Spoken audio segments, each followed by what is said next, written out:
Tetapi mula berubah 2 tahun perang. Mereka mula mengganti dengan memberikan token. Token. Maksudnya pinjaman kredit. Jadi maksudnya tentera-tentera Israel yang bertugas ni dah hancur bisnes apa benda semua, tapi mereka nak cari nak sustain hidup diorang terpaksa pakai token lah. Bayar kemudian.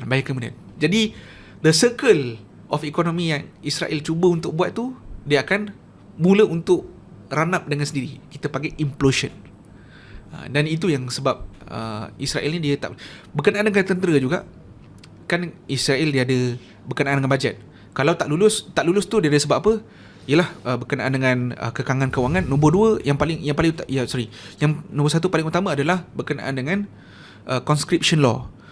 Apa orang kata, satu rang undang-undang yang cuba untuk membawa kelompok Haredi untuk masuk ke dalam menjadi aktif menjadi reserve, sebahagian daripada reserve untuk aktif dalam perang.